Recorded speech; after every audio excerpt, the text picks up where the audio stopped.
Il s'appelait Idriss Déby Itno. Il dirigeait la République du Tchad depuis le 1er décembre 1990. Il venait d'être déclaré réélu pour un sixième mandat à la tête de son pays. Il a été tué par balle le 20 avril dernier, alors que le Tchad subit depuis le 11 avril une offensive rebelle. Idriss Déby Itno, champion de la lutte antiterroriste, n'est plus. Mesdames, Messieurs, bonsoir et bienvenue à ce nouveau numéro de Périscope sur Burkina Info.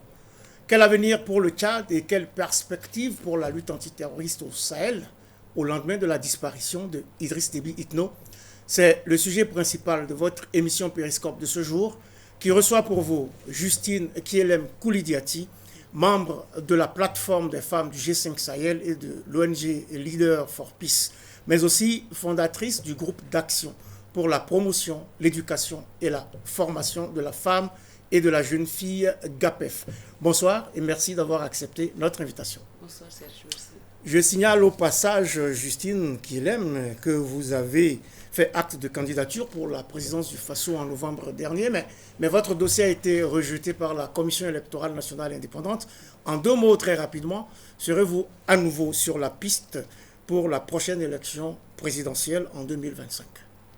Pourquoi vous passez par cette question? Je suis venu pour pleurer un ancien collaborateur. Il faut que nos téléspectateurs sachent que vous êtes une présidentiable. Oui, bien sûr. Bien sûr, je pense que j'ai honoré d'abord ma famille, j'ai honoré ma région, j'ai honoré surtout les femmes en me présentant à cette candidature, même si quelque part il y a eu mal donne. Donc, nous sommes là et l'avenir nous dira ce qu'il faut faire pour notre pays. Parce que je pense que la vraie transition, c'est celle qui passera par les femmes. Voilà. La vraie transition, c'est celle qui passera par les femmes parce que l'homme est la tête et la femme est le cou. Donc la femme est importante dans le jeu. Sans le cou, on ne pourra pas tourner la tête. Exactement. Merci Justine Kielem d'être venue sur le plateau ce soir. Merci. Également sur le plateau aujourd'hui, Jim Doumbé Tamba, président de la communauté tchadienne au Burkina Faso. Il est enseignant-chercheur et directeur de l'entrepreneuriat et de la formation continue à l'Institut international d'ingénierie de l'eau et de l'environnement de ZIE. Bonsoir, merci d'avoir accepté notre invitation. Bonsoir, Serge. Vous résidez à Ouagadougou depuis 2005. Comment se porte la communauté tchadienne au Burkina et comment s'y sent-elle? Merci, Serge, pour me permettre de partager cette information avec vous à travers cette émission. Et la communauté tchadienne au Burkina Faso est une association apolitique, laïque, indépendante. Bon, c'est une association qui a été créée par nos aînés, il y a de cela une trentaine d'années. C'est depuis 1994 que ça a été créé. Et en 1996, nous avons eu les récépissés, la reconnaissance. Et ça a continué à perpétuer jusqu'à maintenant. Nous, les jeunes, on a pris la relève des aînés, qui continuent toujours par nous conseiller. Donc, on salue l'initiative. Et cette association qui est apolitique est un cadre de regroupement et d'épanouissement des résidents tchadiens au Burkina Faso. Et ça se porte bien. Et nous avons organisé l'association en des entités. Donc, vous allez trouver l'amicale des travailleurs, vous allez trouver l'amicale des femmes, vous allez trouver l'association des étudiants et stagiaires élèves tchadiens, vous avez les opérateurs économiques, vous avez les organisations de confession religieuse. Bon, tout un ensemble qui sont au sein de l'association. Combien de membres à peu près au niveau, combien de Tchadiens au niveau de la communauté gros, ici? Nous sommes environ 4000 âmes au niveau du Burkina Faso. Ce qui n'est pas rien. Ce qui n'est pas rien. Et donc, bien intégré, tout se passe bien avec les locaux. Exactement. Nous vivons en parfaite harmonie avec le peuple burkinabé. Et si vous voyez bien, le Tchadien, quand il est au Burkina, il se sent comme il est chez lui parce que les cultures sont les mêmes, l'environnement. Donc, le Tchadien au Burkina Faso, bon, il est chez lui. Le Tchadien est chez lui au Burkina Faso. Le Burkinabé doit être également comme chez lui au Tchad. Le Tchad qui est en deuil. Mesdames, Messieurs, à nouveau, bonsoir. C'est le 132e numéro de votre émission Périscope qui s'invite chez vous aujourd'hui.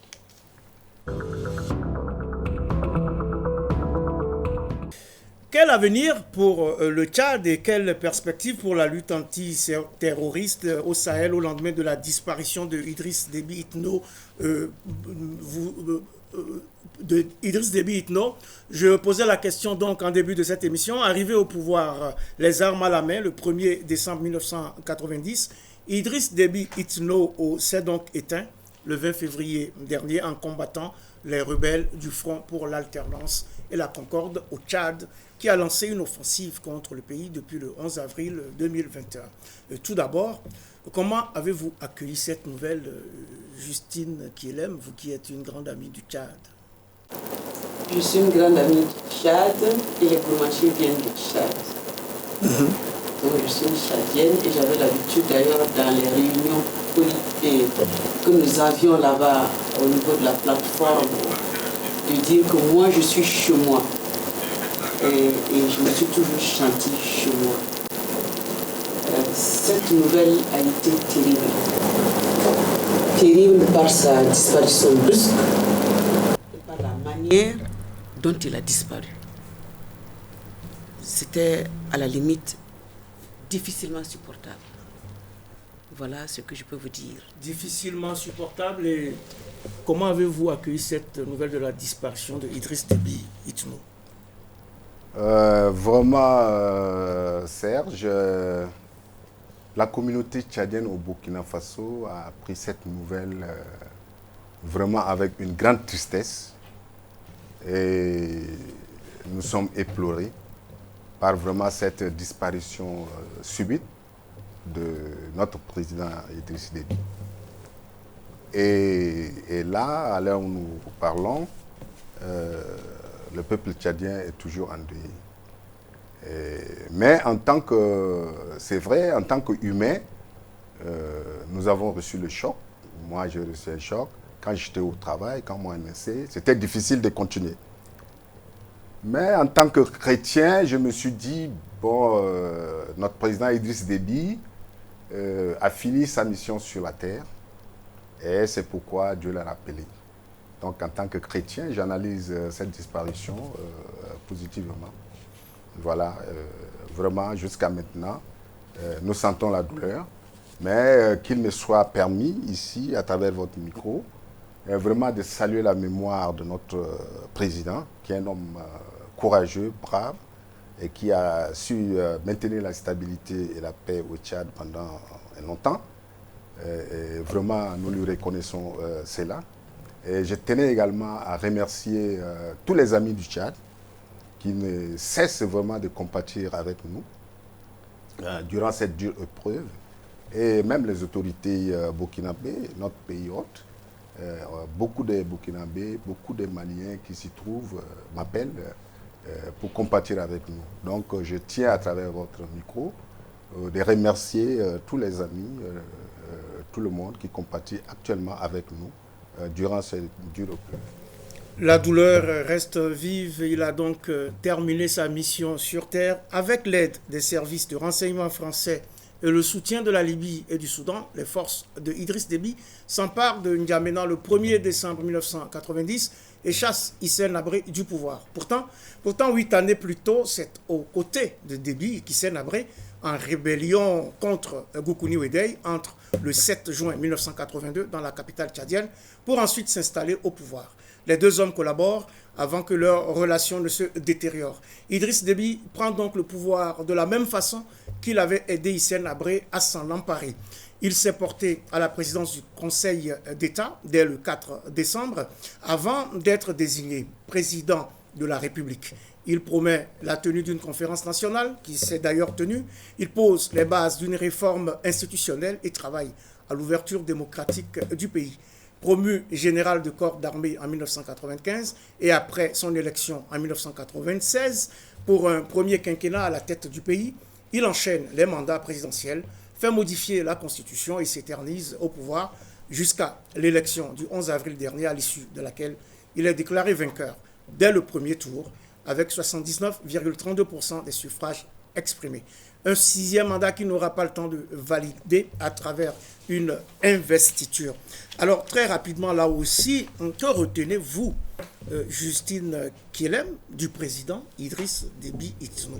Un parcours assez long, très heurté, parfois aussi, souvent décrié. Qu'est-ce qu'on peut retenir de ce chef d'État? Merci bien.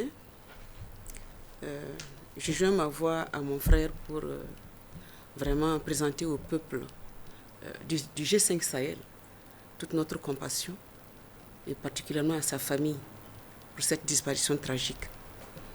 Je peux dire que Idriss Déby, qu'on le veuille ou pas, était quand même le rempart du désordre qui est sémé par les bandits, les trafiquants de toutes sortes, les djihadistes comme on les appelle, pour ne pas dire les extrémistes violents, non seulement au niveau du G5 Sahel, mais dans le bassin du lac Tchad. On l'a vu à plusieurs fois, lui-même parfois aux commandes, aller s'attaquer aux forces. Alors, qu'on le veuille ou pas, personne ne peut réunir en lui rien que des valeurs positives. On a nos faiblesses, mais on a nos forces. Qu'on le veuille ou pas, c'était un dirigeant hors pair. C'est vrai qu'il dirigeait d'une main de fer son pays. J'ai beaucoup d'amis, mais la seule chose qui l'orientait, c'était atteindre un but qui s'est fixé, celui de relever son pays. Parce qu'il avait pris conscience qu'après l'échec du pétrole, qui n'est pas que le peuple pour lequel le peuple ne comprend pas pourquoi il n'a pas réussi avec le pétrole, qu'il essaye de retrouver quelque chose, une bonne voie pour son pays. Lorsque le Nigeria a été attaqué au nord-est, il a couru. Le grand Nigeria, c'est lui qui est parti réduire Boko Haram.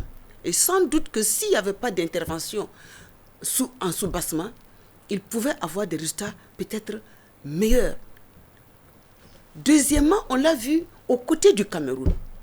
On l'a vu, bien entendu, contre Boko Haram.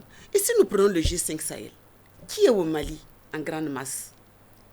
Qui est dans le T, Mali, Niger, Burkina, en grande masse? Les trois frontières. Bref, il a des valeurs incontestables lorsqu'on sait que déjà, au milieu des années 80, il avait quand même eu une bataille qu'il avait remportée avec la Libye. Ce qu'on appelle, lorsqu'il a utilisé des pick-up Toyota, avec un système qu'il a adapté pour aller battre le président libyen.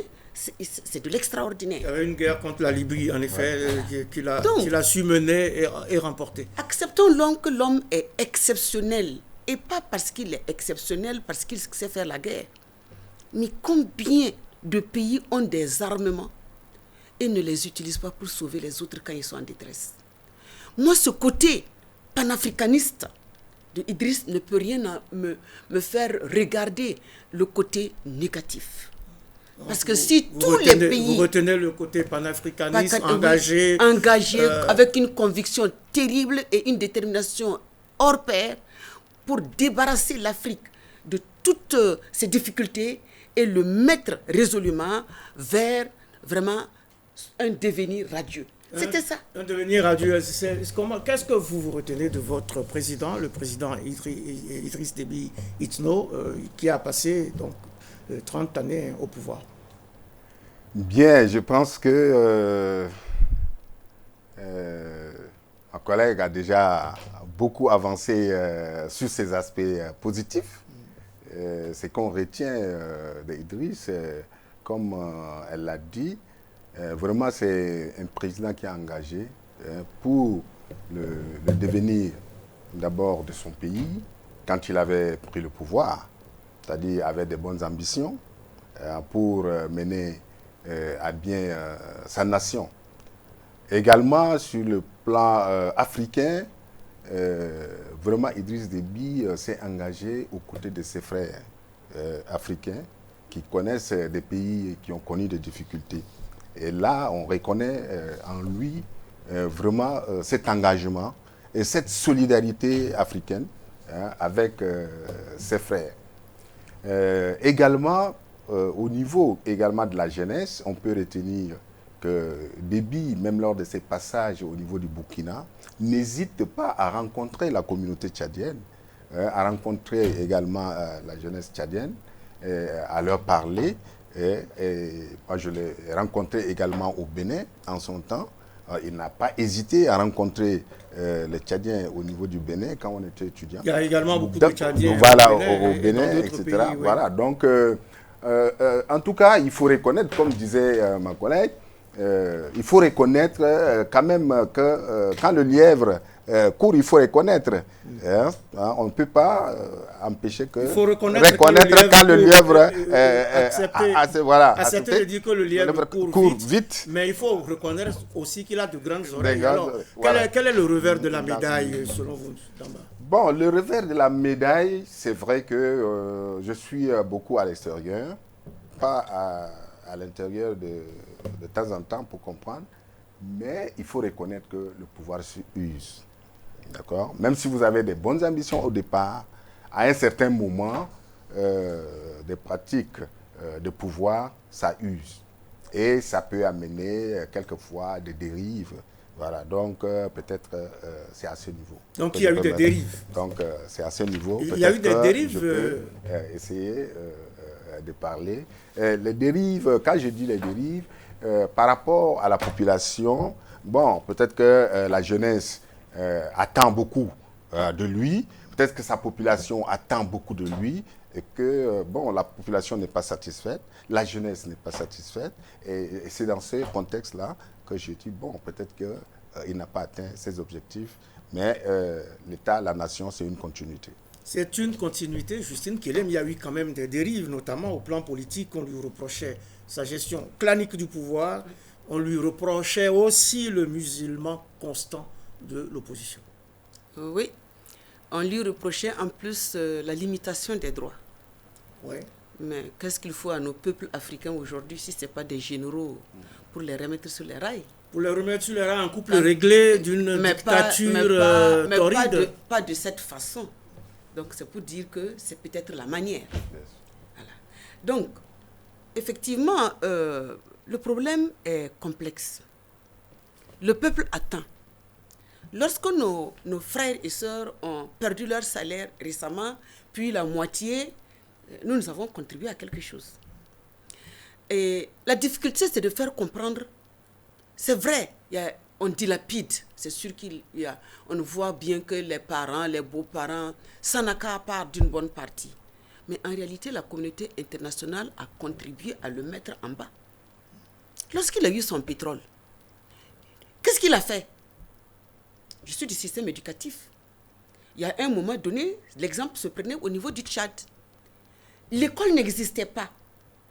Et les travaux que nous faisons dans le temps, on suivait cela pas à pas. Moi, j'étais à Dijon.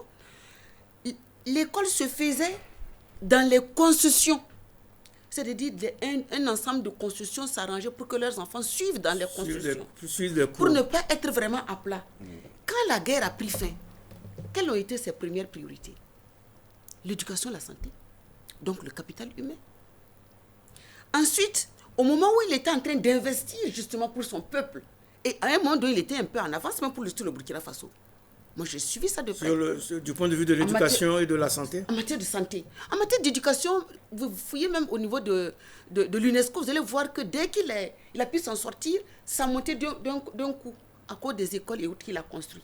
Mais au même moment, juste après cela, au moment où il était en train d'investir, alors la communauté internationale lui demande d'intervenir en matière de paix et de sécurité avec ses armements, avec son pétrole, avec ses richesses, et qu'on allait, en tout cas, revenir vers lui pour contribuer et lui. Donc c'est la communauté internationale qui lui a demandé de faire tout ça, de s'engager dans cette posture guerrière et sécuritaire. Non, il était déjà un guerrier, c'était un guerrier. N'oublie pas qu'il est venu d'ici, il est parti d'ici pour aller prendre le pouvoir. C'était un guerrier, c'est un vrai guerrier. C'est pour dire qu'en partie, il a été mal vraiment engagé par la communauté internationale parce qu'après, on ne lui a pas restitué, on ne l'a pas appuyé et il est obligé de couper les salaires. Non, ils ne sont pas venus l'appuyer non plus, rien. Donc du coup, la population ne peut que se retourner contre lui. Voilà. Ensuite, lorsqu'on regarde au niveau des... Et à ce moment-là, lorsque la population se retourne contre vous et que vous sentez que vous êtes un peu coincé, vous composez avec la population, vous revenez sur un chemin de consensus. Serge, je sais qu'il faut venir vers un chemin de consensus. Excusez-moi, tu connais mon langage. Est-ce que ces gens de l'extérieur ont un intérêt qu'un des pays puisse s'en sortir? Le problème, la poudrière qui a été créée en Libye, c'est cette poudrière qui est créée au Tchad aujourd'hui.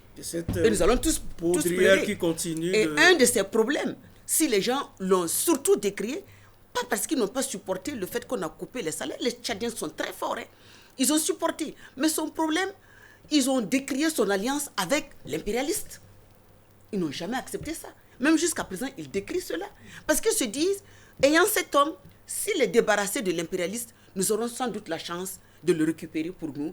Et puis on va s'entendre. Voilà.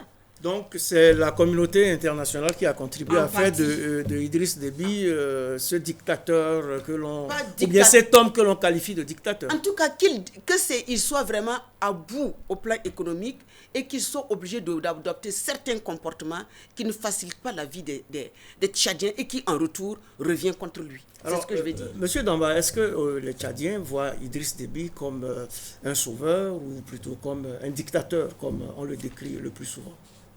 Bon, moi, je ne peux pas apprécier Idriss Déby comme un dictateur en tant que tel. Parce que le pouvoir, vous savez, le Tchad, comme on le dit, comme elle vient de le dire, le Tchad est un pays cosmopolite qui est très complexe à diriger. Ça veut dire qu'il faut savoir comment manipuler en matière de management, si on dit, hein. Donc, tu adaptes ton style en fonction des comportements, des réalités, des comportements. Donc, tu peux utiliser le bâton, la carotte, etc. pour gérer un pays comme le Tchad. Moi, je ne vois pas ça comme ça, mais à la prise de pouvoir d'Idriss Déby, moi j'étais au Cameroun, quand il était arrivé en 90, ce qu'il a dit aux Tchadiens, je ne vous ai pas amené de l'argent, ni l'or, ni argent. Ça a fait que la population tchadienne a accueilli ça avec beaucoup d'espoir. Accueilli avec beaucoup d'espoir. Les gens ont dansé, les gens chantaient que Déby était arrivé, on va trouver le travail, on va trouver ceci, etc. Mais peut-être qu'avec le fil de temps, l'espoir s'est émoussé. Voilà, donc vous voyez, c'est un peu ça que le peuple tchadien, et surtout, comme elle vient de dire, avec les ressources pétrolières et autres, la population attendait beaucoup. Pour le développement. Il y a des défis à relever. L'accès aux services sociaux de base, ouais. Voilà, l'emploi. Et jusque-là, tout cela n'est pas arrivé. Voilà, donc, en tout cas, pas dans la plénitude. Voilà, donc il y a tous ces aspects vraiment qui restent à améliorer, qui restent à poursuivre. Voilà. Beaucoup de choses restent à faire, en tout cas sur le plan politique. L'élection du 11 avril reste un peu encore en travers de la gorge. C'était une élection des plus inacceptables, aussi bien pour l'opposition tchadienne que pour les organisations de la société civile en Afrique et ailleurs. L'ONG Human Rights Watch a ainsi indiqué le 8 avril dernier que, je cite, « Les forces de sécurité tchadiennes ont exercé une répression implacable contre les manifestants et l'opposition politique à l'approche de l'élection présidentielle du 11 avril 2021, compromettant ainsi la possibilité pour les Tchadiens de choisir librement leurs représentants élus. » Fin de citation. Déjà, il faut le souligner, le 28 février 2021, le domicile de Yaya Dillo, un dirigeant de l'opposition politique et candidat à cette élection présidentielle, a été brutalement attaqué. Cette attaque a tué sa mère, âgée de 80 ans, et blessé 5 autres membres de sa famille. De nombreuses exactions ont été commises. Plusieurs candidats de l'opposition se sont retirés de la course prônant le boycott dans un climat quasi de terreur. Justine Kielem, cette élection présidentielle du 11 avril 2021 pour un 6e mandat était-elle en quelque sorte une élection de trop pour Idriss Déby? Bien sûr. C'était une élection de trop. C'était une élection de trop liée au fait que, effectivement, dirigé vers certains objectifs, il a omis de préparer une relève. C'était une élection de trop. Il aurait dû ne pas se présenter. Voilà. Et malheureusement, ce qu'il vient de dire, c'est ce que j'ai pu comprendre de mes multiples voyages au Tchad. Il n'a pas eu de repos. Et comme il le dit lui-même, il n'a pas eu de vie. Vous voyez, lorsqu'il est arrivé, toutes les rébellions qui sont dirigées contre lui sont des rébellions venues de chez lui.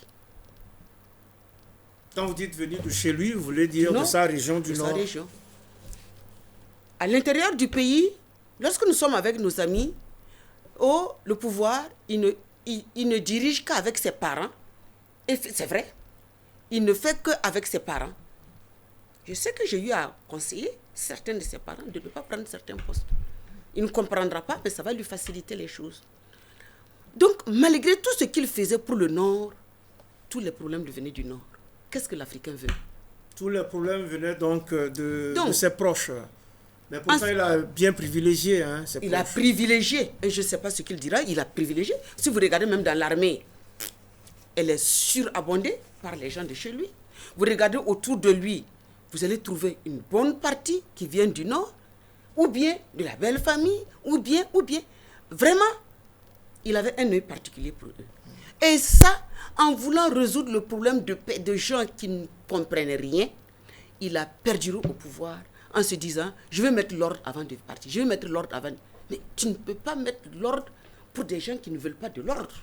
On ne peut pas mettre l'ordre pour des gens qui ne veulent pas mettre de l'ordre. C'est que vous êtes resté longtemps à l'extérieur, mais comment avez-vous vécu justement cette élection présidentielle du 11 avril en tant que Tchadien vivant à l'extérieur? Bon, comme Madame l'a dit, vous savez, cette élection, tout le monde a décrié. Ça veut dire qu'il n'aurait pas à se présenter. Bon, comme vous l'entendez, parler le plus souvent, il dit que bon, il est obligé de se présenter, etc. Mais la sagesse voudrait bien qu'il se retire. Parce que si je prends, même nous qui travaillons dans le public ou bien dans le privé, etc., nous avons des limites d'âge pour aller à la retraite. Soit à 58 ans, soit à 60 ans, soit à 63, 65 ans, selon les catégories. D'accord? Mais si tu dépasses déjà cet âge, et avec le pouvoir, vous voyez que use. Et puis, les gens veulent rester madame au n'est pouvoir. Pas d'accord, le pouvoir n'use donc, pas. le pouvoir use, et je m'en veux dire. Le pouvoir n'use pas, madame Kielem. C'est mal connaître le caractère d'Idriss. Non, on parle pas spécifiquement de Idriss Déby. Oui, le pouvoir use, le pouvoir du blanc use. Le pouvoir du blanc. Mais le pouvoir traditionnel ne s'use pas. Non, on n'a pas dit que le pouvoir s'use, mais on dit que le pouvoir use. Le pouvoir use chez le blanc. Seulement? Quand tu prends un roi qui est dans son fief, c'est à sa mort qu'on le remplace. Oui, mais... Et le problème de Idriss, c'est ça.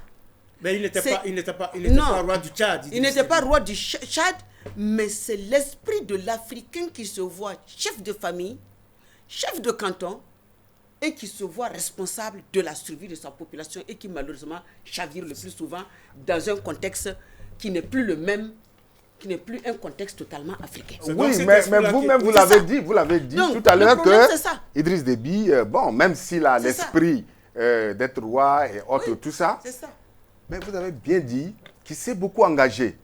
Alors que les rois ne s'engagent pas physiquement. Si vous voyez bien, il y a certains, vous voyez, c'est que vous le dites. Attendez. Mais Idriss Déby, quand vous avez dit, il est au front, il est ceci, il est par-ci, par-là. Madame, permettez que vraiment le pouvoir l'a vraiment... Samori, le roi d'Abomey, on dit quoi? Maintenant, il faut regarder également l'entourage.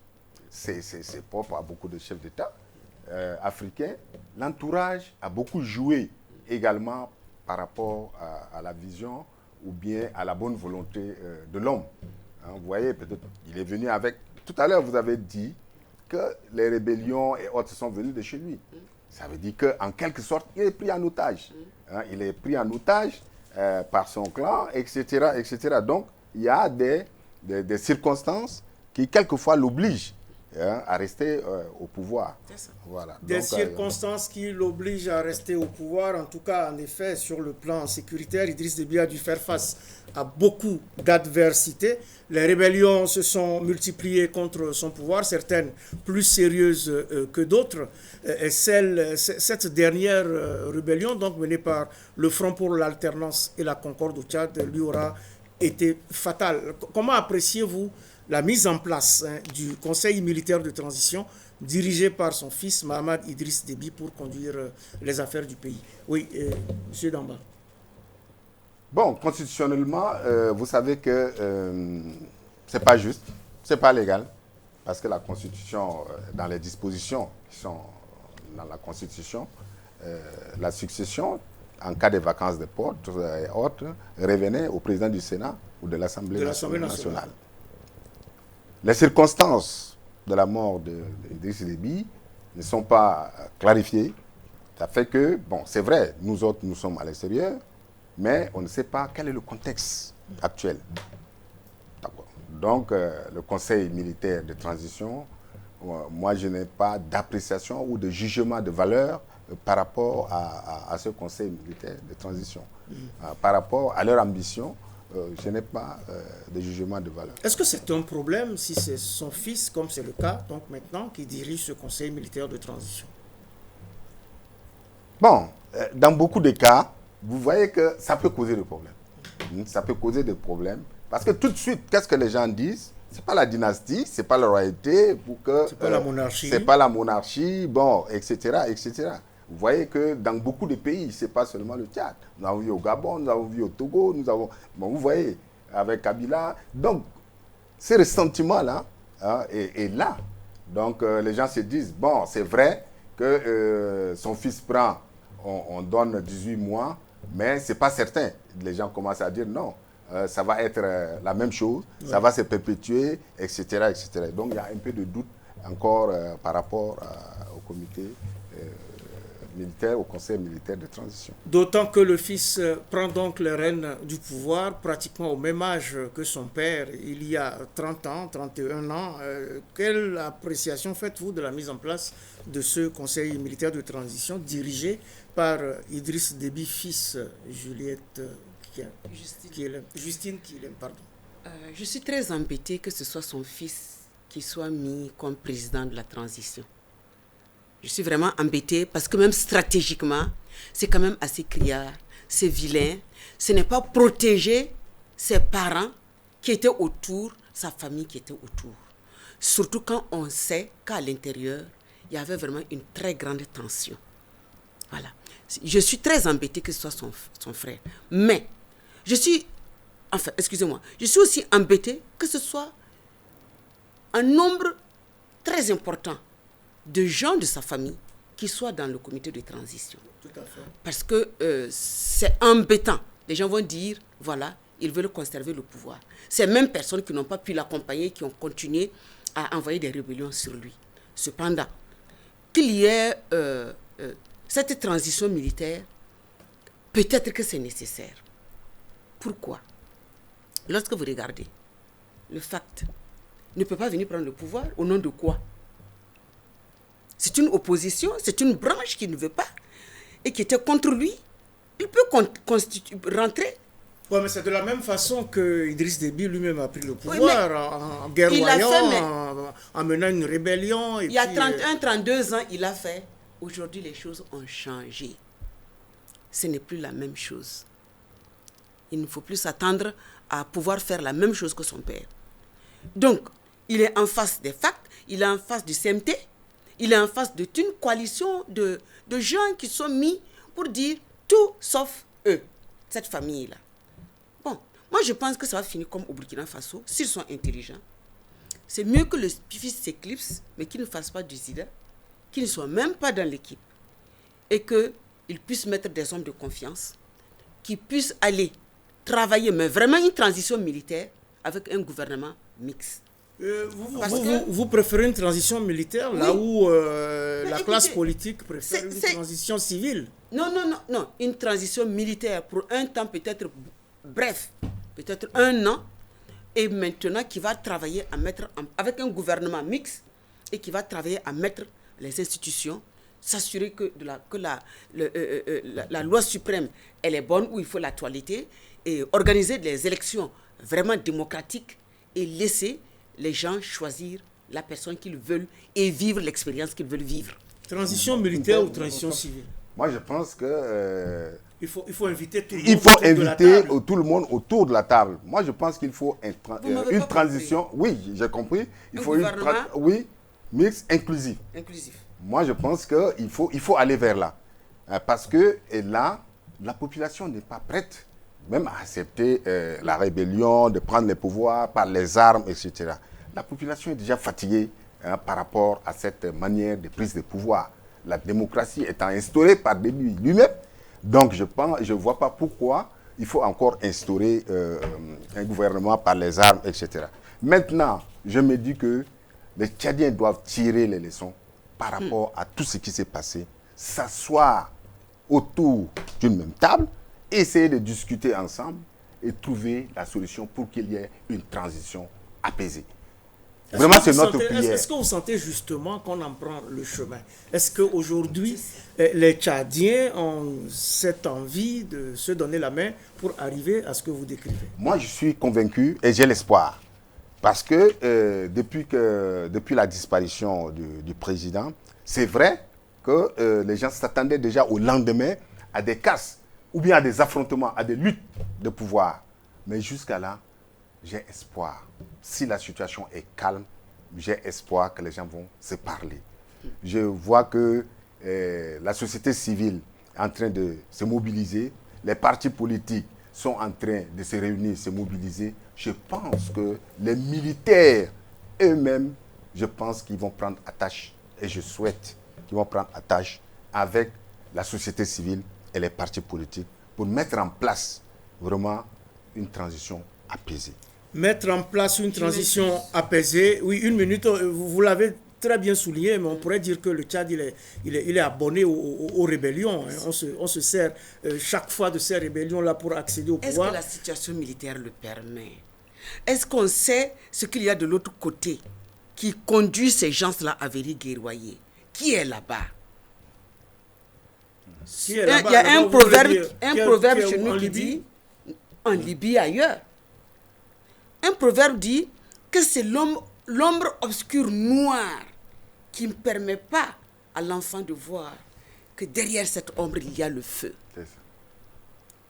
Il faut, si vous avez vécu 31 ans difficiles, ça ne coûte rien de vous donner 1 an et demi, avec de bonnes institutions solides, qui sont capables de contrer ces bandits, mais aussi d'accepter de composer avec la population, avec les différentes composantes de la population, pour mettre en place quelque chose de durable. Je suis d'accord, C'est pas le commandant, attendez. Parfois ça commence et puis ça continue. Ça continue. C'est pas le commandant de sapeurs-pompiers, madame, c'est pas le commandant de sapeurs-pompiers qui éteint le feu. C'est les sapeurs-pompiers. On peut avoir un civil à la tête de l'État, bien organiser l'armée, avec des hommes capables, qui peuvent contrecarrer également. Donc moi je pense que il faut faire en sorte que la transition puisse être acceptée par tout le monde. Moi, c'est mon souhait. Oui. Et c'est ma prière pour que les Tchadiens s'entendent. Hein, c'est l'occasion pour que les Tchadiens s'entendent, se mettent autour de la table et essayer de décider. Je suis d'accord. Voilà. Mais une transition militaire. Pourquoi forcément militaire? Pourquoi ne pas l'ouvrir? En tout cas, pour l'opposant Saleh Kebzabo, cette situation inattendue constitue une opportunité pour les Tchadiens de se retrouver. Est-ce que c'est peut-être est-ce que ce n'est peut-être pas une occasion de tout mettre à plat, d'organiser au besoin donc des assises C'est pour là qu'on ne se réécrire comprend pas. Je suis d'accord avec vous, il faut faire inclusif, les masras, les faire intégrer, mais tout mettre à plat sans avoir compris l'ensemble du problème qui est derrière. Il faut être prudent. Donc il faut commencer forcément par une transition militaire. Non, la transition militaire, c'est-à-dire il faut qu'il y ait quand même un groupe de militaires qui soit là pour la transition et que le gouvernement puisse intégrer toutes les composantes de tout ce que vous êtes en train de dire. Il faut donc qu'on ait un gouvernement ouvert. Dans quelle mesure on a ce gouvernement ouvert lorsque c'est le président du Conseil militaire de transition qui nomme ce gouvernement? Je ne suis pas très favorable. Qui organise tout ce qui va se passer bientôt avec une charte qui est déjà... Je ne suis pas favorable à cela. Ok, alors on va avancer très rapidement parce qu'on n'a déjà plus beaucoup de temps, vous l'avez souligné. Idriss Déby s'est énormément investi dans la lutte contre le terrorisme. Il a engagé l'armée tchadienne dans les opérations militaires au Sahel, notamment dans la zone dite des 3 frontières, Burkina Faso, Mali, Niger. Qu'adviendra-t-il maintenant de cet engagement au moment où on s'apprête donc à lui rendre le dernier hommage? Cette situation est une situation préoccupante, pas seulement pour le Tchad, mais pour une bonne partie du continent. Ah oui, là, c'est vrai parce que ça, c'est une situation vraiment préoccupante pour le Sahel. En ce moment, Idriss Déby, il est mort en tant que président de G5 Sahel, parce que c'est lui qui assure la présidence jusqu'à sa mort. Donc, c'est une situation peut-être inédite. Je ne sais pas si on a déjà connu ça dans le passé. Ouais, c'est un peu compliqué. Parce que, vous voyez, hier, je ne sais pas si je suis au niveau de votre émission, il y a quelqu'un qui dit que ce n'est pas seulement les verrous, mais le Tchad, quand vous voyez par rapport à ça, mais je ne sais pas, qu'est-ce qu'il faut dire, hein, une forteresse qu'il faut bien sauvegarder. Parce que ça peut ouvrir la voie à beaucoup d'infiltrations. Donc, c'est vrai qu'avec la disparition du président Déby, il y a à s'inquiéter. Il y a à s'inquiéter pour vraiment le Sahel, pour la zone du Sahel. Alors, la disparition de Idriss Déby Itno constitue une perte énorme dans la lutte contre le terrorisme au Sahel. Beaucoup de personnes l'affirment aujourd'hui et s'inquiètent de ce qui pourrait se produire. Lorsque les fondements d'un château sont ébranlés et tombent, le château est parti. Vous m'avez reçu sur ce plateau, je n'ai jamais cru au G5 Sahel. Jusqu'à ce qu'il accepte d'envoyer ses troupes et qu'il supporte au plan matériel et tout. Et que les autres contribuent. Ils contribuent au même titre que les autres pays à 400 millions par an pour avoir les 2 millions pour le fonctionnement de l'administration du G5 Sahel. Il n'a jamais renoncé à ça. Alors, si lui qui était là, qui avait le caractère en plus de dire ce qu'il pensait à celui qui a créé ce G5 Sahel, Emmanuel Macron, qu'est-ce que vous voulez? C'est vrai que le président nigérien, parfois, vivement, lui aussi le dit. Bon, les autres sont beaucoup plus sages, mais ils le disent. Mais lui, le langage qu'il utilise n'était pas le même.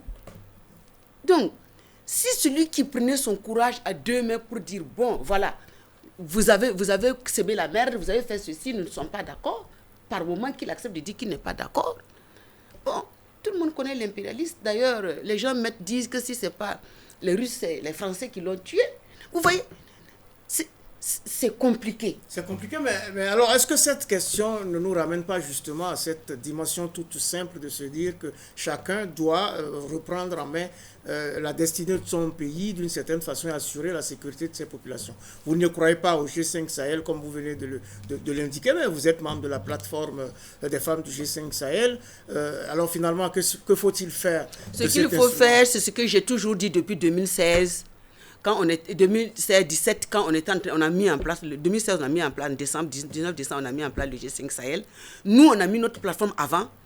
Moi, ce que j'avais toujours proposé, et je continue à proposer, si nous pouvons compter sur la force en attente de la CEDEAO qu'on ne permet pas d'engager, tout est fait. Toutes ces forces tchadiennes vont travailler là-dedans. les autres pays vont travailler dedans et on va dire merci aux Français avec Barkhane qui va replier ses bagages. On va dire à l'Union africaine, écoute, voilà, ce qu'on veut, ce que vous mettez en homme là, donnez-nous pour qu'on assure tout ce que nous avons comme engagement. Donc opérationnaliser la force en attente de la seconde. En attente, et d'ailleurs j'ai eu à poser le problème le 8 janvier 2020 devant le secrétaire général de l'ONU. Il dit, qu'est-ce que vous attendez pour cette force, pour le chapitre 7? Il a avoué que lui, il est pour. Mais c'est à l'intérieur même du Conseil de sécurité qu'il y a un problème. Pourquoi on ne sait pas? C'est ça? Bon, je ne dirai pas ici, les chefs d'État ont négocié. Donc c'est pour dire que... Non, oui. Pour dire... Non, je pense que, comme elle a dit, il faut que, bon, les bases sont déjà mises en place avec les G5 Sahel. Il appartient à nos chefs d'État de consolider ces relations, d'être solidaires pour faire en sorte qu'on ait une armée, comme elle l'a dit, une armée d'ensemble pour faire face à ce genre de situation. Parce que vous savez... Mais Idriss Déby lui-même, il pensait, justement, il avait proposé qu'il y ait donc cette armée unitaire. Oui. Parce que le combat... qui évolue au sein de l'ECOMOG, je peux m'expliquer, sinon ça ne marchera jamais. Ok, oui, vous terminez, M. Damba. Non, je dis la guerre, par exemple, la guerre du Sahel, c'est une guerre asymétrique avec un système de combat qui n'est pas moderne. Donc, vous savez que c'est très difficile par rapport à ce genre de situation. Le contexte de guerre est différent. Donc, faire en sorte qu'il faut réorganiser les militaires, les mettre ensemble pour qu'il y ait des combattants qui sont aguerris. Il n'en manque pas. Mais justement, quand vous parlez de combattants aguerris, si on parle beaucoup du Tchad, c'est parce que justement les combattants du Tchad sont aguerris. Oui. Peut-être grâce à Idriss Déby Itno que l'on pleure aujourd'hui. Et pourquoi les autres pays ne font pas en sorte d'avoir des combattants de même carrure pour que chaque pays fasse le job à son niveau avant que finalement il y ait des appoints? Est-ce qu'aujourd'hui ça ne repose pas la question de cette sécurité, de cette formation, de ce travail par rapport à cette menace qui est nouvelle au niveau de chacun des États? Moi, je pense que c'est ça, c'est ce que je dis. Il faut réorganiser l'armée, les militaires, par rapport au contexte de guerre actuelle, qui n'est pas le même comme avant. Voilà. Donc, il faut que les gens reçoivent des formations adaptées au contexte actuel. Donc, il faut s'adapter au contexte. Le Tchad peut instruire les autres pays dans ce cas-là. Non, il y a déjà des institutions qui ont été mises en place dans le cadre du G5 Sahel pour pouvoir gérer ces pans de la question. Mais je vais dire que la force des hommes du Tchad, c'est vrai que c'est d'abord leur nombre, leur courage, mais n'oubliez pas que dans les autres pays aussi. Il y a oui, bien sûr. Vous savez ce qu'on dit du voltaïque? Si vous regardez dans certains livres secrets, les Français ont mis quelque part, donner une arme à un voltaïque, c'est détruire une nation. Donc, en réalité, c'est quoi? Nos pays n'ont pas su développer leur armée. Moi, aujourd'hui, si j'avais la possibilité de conseiller... Si vous étiez présidente du Faso. Amen. Vous feriez quoi? Non, c'est-à-dire... Tout individu à l'âge de 18 ans, comme on le faisait dans le temps, à un moment ou à un autre, passe en formation militaire pendant 2 ans, où il acquiert une formation militaire, policière, et il travaille comme policier, militaire, gendarme, et selon sa spécialisation, il retourne dans sa profession de base, et il est un militaire de réserve. À un moment donné, tous ceux qui vont venir seront des militaires de réserve. Quand vous dites guerre asymétrique, quelle guerre asymétrique? Vous pensez que ces bandits-là, ils ont eu les armes là où? L'argent là vient d'où? Le monsieur qui s'est révolté, Idriss Déby, allait se réfugier dans les montagnes de Libye. Il a eu l'argent où? C'est des gens qui lui donnent. Ils achètent ça quelque part. C'est l'économie de la guerre. C'est l'impérialisme de dehors. Donc il faut qu'on dise la vérité. Quelle asymétrie? l'information. La symétrie vient du fait que ce n'est pas Ici, une guerre conventionnelle contre armée. avec des informations, les partagées et autres. Non. Des Les informations, armées vous cherchez vos drones. ne sont pas habitués à ce type de combat et Oui. que maintenant, avec l'effondrement de la Libye, on est dans une dimension nouvelle. Il faut dire l'effondrement de la Libye, du Tchad. Bon, Donc, les choses le Tchad ne va pas s'effondrer, n'est-ce pas, M. Non, le Tchad ne va pas s'effondrer. Moi, je pense bien. que les Tchadiens sont capables de relever le défi. Moi, je pense que le Tchad est préparé pour ce genre d'attaque. Je pense que le Tchad ne va pas s'effondrer par rapport à la disparition, à la disparition du président. Moi, je dis également, c'est vrai que nous avons abordé l'aspect sécuritaire avec la guerre, mais il faut également réfléchir sur l'aspect politique parce que c'est des inégalités qui ont fait en sorte que les gens sont rentrés en bourse, etc. Il faut réfléchir également avec les deux maillons. Il ne faut pas seulement avec le développement socio-économique dans les régions, etc. Il faut chercher à réduire les inégalités. Parce que c'est ça également qui amène les gens à se révolter, à prendre les armes, etc. etc. C'est vrai, c'est ce que vous voulez dire, je comprends. Mais il faut également, un temps soit peu, réduire les inégalités. Il faut réduire les inégalités et d'ailleurs, tout le monde pose le problème en ces termes. Même le G5 Sahel repose sur ces deux entités. Très, très rapidement, parce qu'on s'achemine vers la fin de cette émission, on l'a déjà dit tout à l'heure, Idriss Déby, il était un homme au franc-parler déroutant, alors qu'il venait d'être porté le 30 janvier 2016 à la tête de la conférence des chefs d'État et de gouvernement de l'Union africaine.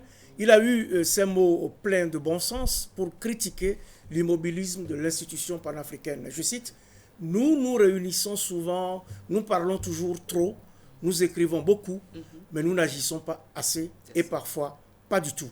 Nous n'anticipons pas assez, nous attendons tout de l'extérieur. » Fin de citation. Il fallait oser le dire et il fallait que quelqu'un le dise. Et Idriss Déby l'a dit à ses pairs, il l'a dit devant l'Assemblée de l'Union africaine. On peut lui reconnaître cette franchise, M. Damba. Oui, parce que là, lui, comme vous l'entendez souvent parler, il a sa franchise. Il le dit, même lors des conférences, que ce soit des conférences, des interviews, quand il a dit, il le dit. Un Tchadien, c'est comme ça. Le Tchadien, il a son franc-parler. Donc, même si c'est comment, quel que soit ce que vous allez lui faire, il va vous dire la vérité. Moi, je pense qu'il l'a dit. Et ce n'est pas seulement Idriss Déby.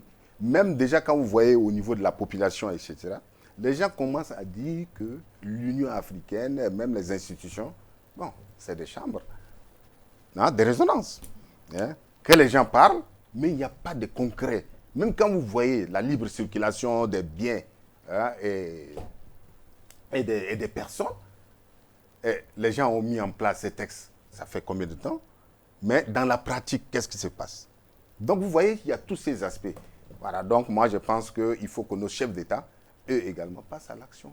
Il faut que les chefs d'État passent à l'action, Justine Kielem. Qu'est-ce que les femmes peuvent faire pour amener nos chefs d'État à passer à l'action et à oser dire ce qu'il faut dire, mais surtout à aller au-delà de l'élégance du verbe pour emprunter les sentiers de l'élégance des actions? Vérité fondée, crue, qui résume le fondement même du problème de l'Africain, de l'Afrique, des pouvoirs africains. On aurait dû prendre ça là, encadrer et mettre dans les bureaux et les chambres à coucher des présidents de la République. Mais il y en a beaucoup c'est le fondement. Aussi, qui ont ce mais c'est le fondement, ça dit tout. Ça dit tout. Alors, nous femmes, qu'est-ce que nous pouvons faire? Rapidement. Nous avons dévancé le G5 Sahel. Nous avons été mis en place le 23 juillet 2016. La plateforme des femmes du G5 Sahel. Le G5 est né le 19 décembre 2016. Nous avons dit, lorsque les institutions se mettent en place, les hommes commencent à courir de réunion en réunion, on oublie les femmes, alors qu'en réalité, la femme a sa place. Et ce que l'homme ne peut pas dire, parfois la femme le dit. Nous, femmes, nous devons d'abord profiter de tout ce qu'il nous a offert. Vous savez que nous sommes nés au Tchad, en N'Djamena, en juillet. La plateforme, La elle plateforme est au Tchad à N'Djamena. C'est Très lui. rapidement parce qu'on n'a plus, Voilà. plus le temps. Donc Nous avons eu plusieurs en deux réunions mots, voilà. que le Tchad a accordées. C'est de faire en sorte à recadrer les hommes là où ça ne va pas. Puisqu'ils ne sont pas prêts pour une alternance. La femme a l'avantage de pouvoir dire la vérité et de ramener. Et nous, quand ça ne va pas, même s'il faut aller prendre la femme de Idriss Déby et puis lui souffler quelque chose pour qu'il aille dire à son mari, pour qu'il change, la femme a une arme terrible. Alors c'est très bien, on va s'en tenir à cela en rappelant votre maxime, l'homme c'est la tête, la femme c'est le cou, et sans le cou, eh bien la tête ne pourra pas tourner. Mesdames, Messieurs, ainsi s'achève votre émission Périscope numéro 132 qui recevait pour vous Justine Kielem Koulidiati, elle est membre de la plateforme des femmes du G5 Sahel et de l'ONG Leader for Peace. Merci Justine Kielem d'avoir accepté notre invitation et merci pour vos éclairages. Merci. Également sur le plateau de Périscope aujourd'hui, Jim Doumbé Damba, président de la communauté tchadienne au Burkina Faso. Merci. Merci d'être venu et merci pour vos éclairages. Merci. C'est Abdul Kader Ouedraogo que je remercie qui a signé la réalisation de ce numéro de Périscope avec l'appui de toute l'équipe technique de Burkina Info. Merci également à vous toutes et à vous tous qui m'accordez le privilège de votre fidélité à ce rendez-vous hebdomadaire. Et n'oublions pas de prendre toujours soin les uns des autres. Mais prenons également date pour le prochain numéro de Périscope, même jour, même heure, sur la chaîne qui vous donne les clés du monde.